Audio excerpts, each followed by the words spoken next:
Acts chapter 14. Paul and Barnabas at Iconium. And it came to pass in Iconium, they went both together into the synagogue of the Jews, and so spake, that a great multitude both of Jews and also of the Greeks believed. But the unbelieving Jews stirred up the Gentiles and made their minds evil, affected against the brethren. Big opposition is coming. Long time therefore abode they, speaking boldly in the Lord, which gave testimony unto the word of his grace, and granted signs and wonders to be done by their hands. But the multitude of the city was divided, and part held with the Jews and part held with the apostles.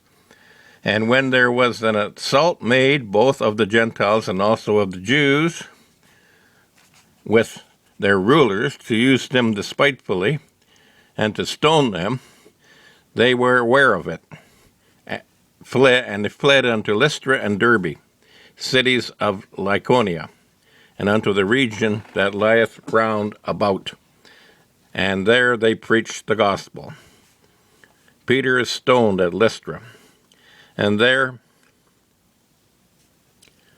sat a certain man at Lystra, impotent in his feet, being a crippled from his mother's womb, who never had walked.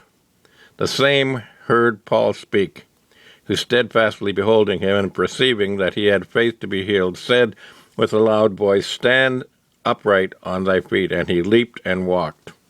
And when the people saw what Paul had done, they lifted up their voices, saying in the speech of Lycaonia, the gods are come down to us in the likeness of men. It seems they either want to kill them or worship them.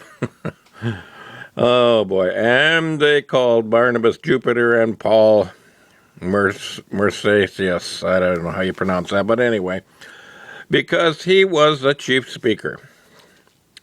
Then the priest of Jupiter, which was before the city, brought oxen and garlands unto the gates, and would have done sacrifice with the people. Which when the apostles, Barnabas and Paul, heard of it, they rent their clothes and ran in among the people, crying out, and saying, Sirs, why do ye these things? We also are men of like passions with you, and preach unto you that you should turn from these vanities unto the living God, which made heaven and earth, the sea, and all things that are therein, who in time past suffered all nations to walk in their own ways. Nevertheless, he left not himself without witness, in that he did good and gave us rain from heaven and fruitful seasons, filling our hearts with food and gladness. And with these sayings scarce restrained they the people, that they had not done sacrifice unto them. And there came thither certain Jews from Antioch and Iconium, who persuaded the people, having stoned Paul, drew him out of the city, supposing that he had been dead. Howbeit, as the disciples stood round about him, he rose up and came into the city. And the next day he departed with Barnabas to Derbe. Probably needed a day of rest after being stoned.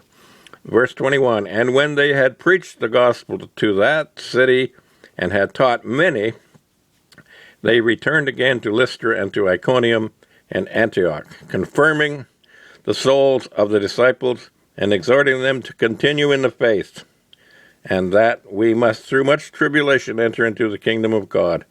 And when they had ordained them elders in every church, and had prayed with fasting, they commended them to the Lord, on whom they believed. They returned to Antioch and Syria.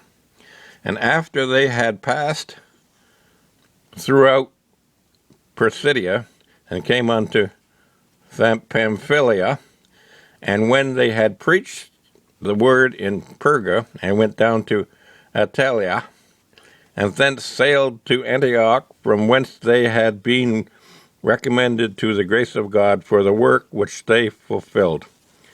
And when they were come and had gathered the church together, they rehearsed all that God had done with them, and how he had opened the door of faith unto the Gentiles. And there they abode long time with the disciples. And that concludes Acts chapter 14. And we're about to find out that false doctrine is going to try and creep in as we study chapter 15.